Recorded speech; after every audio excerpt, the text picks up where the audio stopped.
Panorama group, जो सोचता है वो करता है। नमस्कार, भारत लाइव देख रहे हैं आप और ये भीतर की बात है। चर्चा बिहार के राजनीतिक गलियारे में पर्दे के पीछे रची जा रही कहानी को लेकर होती है, जिसे हम सबसे पहले पर्दे पर उकेर देते हैं। देखिए, भीतर की बात में लगातार हम चर्चा कर रहे हैं आगामी 2024 के चुनाव के ठीक पहले बदलते समीकरण की। अब देखिए, एक ताजा सर्वे आ गया है। इस सर्वे में ये बातें सामने आ गई हैं कि 2024 के चुनाव में किसका पलड़ा भारी पड़ सकता है। 24 का चुनाव है, इंडिया गठबंधन और एनडीए गठबंधन दोनों अपनी मजबूती के साथ आगे बढ़ रहे हैं, लेकिन इंडिया गठबंधन की स्थितियां क्या वाकई में ठीक है? कांग्रेस, जदयू, राजद और तमाम जो विपक्षी गठबंधन एक बने थे, क्या वो स्थिर हैं? उनके मन में क्या चल रहा है? ताजा सर्वे में हड़कंप दोनों गठबंधनों में मचा हुआ है। ताजा सर्वे में क्या रिपोर्ट आया है, उस पर आज चर्चा होगी। मोदी या कांग्रेस किस खेमे में रहेगी? नीतीश की जो पलटेगी बाजी, नीतीश का किस खेमे में पलड़ा भारी रहेगा, इस पर आज चर्चा करेंगे। चलिए जुड़ते हैं बाबा के साथ। बाबा, ताजा सर्वे चुनाव से पहले हो गया है, चर्चाएं तेज हैं। कौन सा पलड़ा भारी होगा देश में? कौन सा नया एक बार फिर से 2024 में सरकार बनेगा? किसकी बात सामने आ रही है? भीतर की बात में दर्शकों को समझाइए। रत्नेश, सबसे पहले तो ये जानना बहुत ज़रूरी होगा कि आखिर हम ताज़ा सर्वे की बात कर क्यों रहे हैं जी, और ये ताज़ा सर्वे आज हम क्यों कर रहे हैं जी। इसी महीने की 3 तारीख को, आज से लगभग 12 दिन पहले, जी, 12-13 दिन पहले एक परिणाम आया है 5 राज्यों का। और 5 राज्यों के परिणाम आने के बाद जो स्थिति हमारे सामने है, जिस तरह से वोटों का आंकड़ा आया है, वो साफ बता रहा है कि जो इससे पहले के सर्वे थे, दिखाया जा रहा था रेशियो 51-49 का, लेकिन अब वो रेशियो बढ़ता हुआ नजर आ रहा है। जी। इसको पाटा कैसे जा सकता है? 3 राज्यों में, 5 राज्यों में से अगर चुनाव, इसको सेमीफाइनल जैसा कि कह रहा था विपक्ष, जी, जी, भारतीय जनता पार्टी के जितने भी गैर भाजपाई दल थे वो कह रहे थे कि सेमीफाइनल है।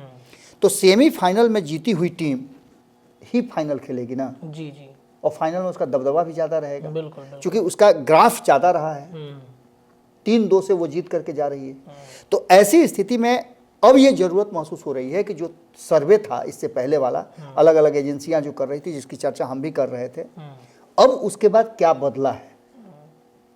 तो इसको समझने के लिए एक बात समझना बहुत ज़रूरी है कि इस जो चुनाव हुए 5 राज्यों में, उसमें क्या नहीं था जिसके चलते पलड़ा जो है भारी हो गया था भारतीय जनता पार्टी का, और इनका डाउन था। बिल्कुल। हमारे संपादक नमन मिश्रा जी अक्सर ये बात कहते हैं कि जिस तरह से ये लड़ाई हो रही है, इस लड़ाई में कहीं भी पार्टी बाई पार्टी नहीं हो रही है, गठबंधन वर्सेस गठबंधन नहीं हो रहा है, व्यक्ति वर्सेस गठबंधन हो रहा है। जी, जी। एक नरेंद्र मोदी और उनके विरुद्ध इतनी सारी पार्टियां, लड़ाई भाजपा से नहीं हो रही है, एनडीए से नहीं हो रही है, नरेंद्र मोदी से लड़ाई लड़ रहे हैं। और यही कारण है कि नरेंद्र मोदी जीत रहे हैं। सिंपैथी वोट उनको ज्यादा मिलता है। अब देखते होइएगा, अक्सर मैच जिस देश में होता है, अगर वो उसी देश की टीम फाइनल में पहुंचती है तो उसके जीतने का चांस बढ़ जाता है, क्योंकि वहां पब्लिक सपोर्ट उसको मिलता है। नरेंद्र मोदी के साथ यही हो रहा है। सिंपैथी उनके प्रति लोगों की आती जा रही है, क्योंकि उन लोगों को लग रहा है कि अरे ये को इतना लोग घेर रहे हैं। तो निश्चित रूप से ये लड़ाई बदलनी पड़ेगी। और इस लड़ाई में सबसे बड़ी बात थी कि आप जानते हैं कि अगर दोनों, इधर 5 केजी चावल रख दीजिए और इधर 5 केजी का बटखरा रख दीजिए, तो दोनों का भार बराबर होगा। बिल्कुल। लेकिन अंतर कहाँ पड़ जाता है? जब पसंगा इधर या उधर रख दिया जाता है, उधर का भार डाउन हो जाता है। तो इसका सीधा मतलब है कि हमको ये बात सोचना पड़ेगा, कहना पड़ेगा कि नीतीश कुमार की उपयोगिता कहाँ है।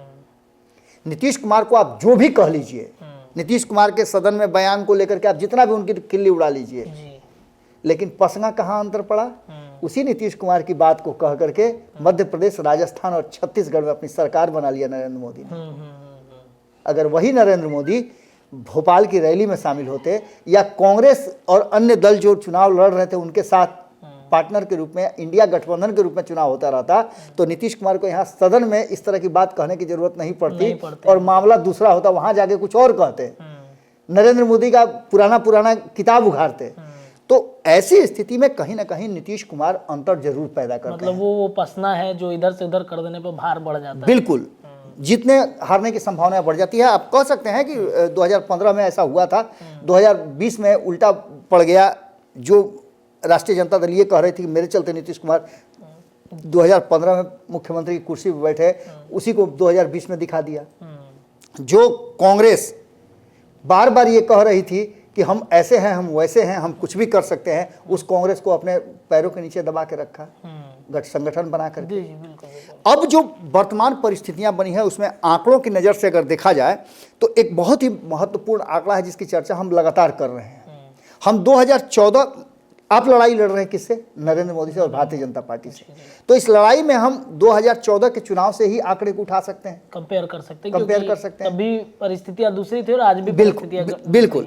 तो 2014 की बात करें तो 2014 में जो हमारे पास आंकड़े आ रहे हैं उसमें 22 सीट भारतीय जनता पार्टी को बिहार में मिली थी। हम बिहार की बात इसलिए कर रहे हैं कि जो आंकड़े आए हैं हमारे साथ 3 राज्यों के, वो सीधे प्रभावित कर रहे हैं बिहार को। कहा यह जा रहा है कि मोहन यादव को बनाने के पीछे बिहार और यूपी का फंडा है, तो इससे इनकार नहीं कर सकते हैं आप, क्योंकि बेचैनी जो है कहीं ना कहीं महागठबंधन में बढ़ी है और राष्ट्रीय जनता दल में भी बेचैनी बढ़ी है। नीतीश कुमार की स्ट्रेटजी बदली है, नीतीश कुमार अपनी प्रस्तावित रैलियां कैंसिल कर रहे हैं। तो कहीं ना कहीं एक बात तो जरूर है ना कि मोदी फैक्टर काम करना शुरू कर चुका है। और 2024 में अगर मोदी फैक्टर इसी रूप से काम करता रहा तो सर्वे रिपोर्ट जितने भी थे 51 और 49 के, वो 40 और 60 हो सकते हैं। निश्चित रूप से आंकड़ों में बदलाव हो सकता है। 2014 का रिपोर्ट अगर देखते हैं हम तो भारतीय जनता पार्टी को 22 सीट आया था और 29% से ज्यादा वोट उसने लिया था। जनता दल यूनाइटेड को 2 ही सीट आए थे। ये देखिए बहुत मार्केबल बात है। नीतीश कुमार की बात जब भी हम करेंगे, नीतीश कुमार तब अकेले थे तो नीतीश कुमार ने 2 ही सीट जीता था, लेकिन उनके वोट का प्रतिशत 15.80 था, यानी 16% के आसपास था। और यही वो आंकड़ा है जो बार बार हम रखना चाहते हैं कि नीतीश कुमार 16% से घटते नहीं हैं, उसी 16% के अराउंड रहते हैं, उससे बढ़ जाते हैं, लेकिन उससे नीचे नहीं आते हैं। हिंदुस्तानी अवाम पार्टी की बात कर लें, वीआईपी की बात कर लें, आरजेडी की बात कर लें तो आरजेडी को 20% वोट आया था, 4 सीटें आई थी 2014 की मैं बात कर रहा हूं। आरएलएसपी को 3% वोट आया था, लेकिन सीटें कितनी आई थी? 3 आई थी। आप देखिए 20% वोट लाने के बाद 4 ही सीट लेकर के आती है आरजेडी और 3% वोट लेकर के आरएलएसपी 3 सीट लेकर के आती है जी। ये सबसे बड़ी बात है। और उसके साथ साथ एलजेपी 6% से कुछ ज्यादा वोट लेकर के 6 सीटें लेकर के आती है। तो इसका सीधा मतलब है कि यहाँ मोदी फैक्टर काम कर रहा था। जी जी बिल्कुल। बात वहीं 2019 की करें तो 2019 में तो साफ रिजल्ट परिवर्तित हो गया था, क्योंकि पसंगा उधर चला गया था। अब पसंगे की बात समझिए आप कि 17 सीटें लेकर के मात्र आए थे बीजेपी के लोग, जिनका वोट प्रतिशत 29 से घट करके 23% हुआ था। लेकिन ये प्लस कहां हुआ था वो हम आपको बताते हैं। पसंगा के साथ हुआ था। 16 सीट लेकर के आए थे कौन? नीतीश कुमार। 17 में से 16 सीट लेकर के आए थे, 21.8%, यानी 16 और 5 21, 5% वोटों का इजाफा इधर हुआ था और उधर 5% वोटों का गिराव हुआ था। दैट मीन्स कि बैलेंस किसने किया? नीतीश कुमार ने किया। और परिणाम क्या हुआ? 39 सीट जी। तो ये नीतीश कुमार का फंडा है। और नीतीश कुमार, हम इसीलिए बार बार कह रहे हैं कि मोदी या कांग्रेस किसके खेमे में नीतीश रहेंगे तो पलड़ा भारी होगा, परिणाम जो है वो बदल सकता है। इस सारी चीजों को अगर उठा करके आप देखते हैं तो इन सब में एक बात तो साफ नजर आती है कि जिन राज्यों में, जैसे आप छत्तीसगढ़ की बात कर लीजिए, छत्तीसगढ़ में वर्तमान परिस्थिति जो बनी है उसमें 11 सीटें हैं लोकसभा की। यहाँ पर भारी बहुमत से बीजेपी ने अपनी सरकार बनाई है। तो आपको क्या लगता है कि लोकसभा के 11 सीटों में से आज जो वर्तमान उसके पास 11 है, घट जाएगा क्या? नहीं, ये तो और अब चेंज हो और जो है मतलब मजबूती के साथ आएगी। वहीं अगर बात करें राजस्थान की 25 में 25 है, तो 25 सीटें हैं, तो क्या लगता है कि घटेगा क्या? बिल्कुल नहीं। निश्चित रूप से जिस तरह का अभी INDIA गठबंधन है और बिखरा हुआ है, नीतीश कुमार उससे बाहर हैं, तो बट नेचुरल है कि कहीं ना कहीं घाटे का सौदा जो है वो INDIA गठबंधन कर रहा है। इसकी चर्चा हम लगातार करें। मध्य प्रदेश की बात करें तो 29 सीटें लोकसभा की हैं, यहां भी अपार बहुमत से आई है।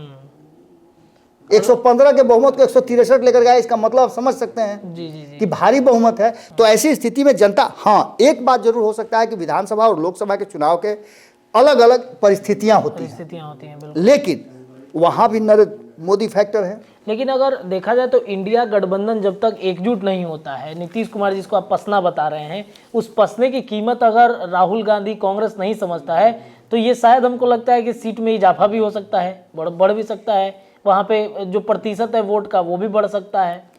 रत्नेश, पसंगा जो होता है ना वो ऐसे गोल होता है, वो चपटा नहीं होता है कि वहाँ जहाँ चपका दिए चपक जाएगा, गोल होता है, वो डगर जाता है। बिल्कुल। ये डगरने वाला जो पसंगा है ना, यही सबसे ज्यादा महत्वपूर्ण है और इसी पर किसी को भरोसा नहीं होता है। भारतीय जनता पार्टी तो ये बात समझ रही है कि रहेंगे तो प्लस होगा, नहीं रहेंगे तो उतना माइनस नहीं होगा जितना प्लस से घाटेदार होगा। और यहाँ तो स्थिति ये है कि यहाँ तो आपसी क्लेश इतना ज्यादा है, क्षेत्रीय दलों के साथ मिल करके आप कुछ नहीं कर सकते हैं। एक मैं खबर कर रहा था, मुझे याद आ रहा है कि जब अटल आडवाणी की भारतीय जनता पार्टी पर मतलब बेहतर पकड़ थी और उनके संरक्षण में ही भारतीय जनता पार्टी चल रही थी, तब एनडीए बना था कांग्रेस के विरुद्ध, और उस एनडीए में 30 से ज़्यादा क्षेत्रीय दल हुआ करते थे, जो धीरे धीरे करके घटने का कारण जानते हैं क्या था?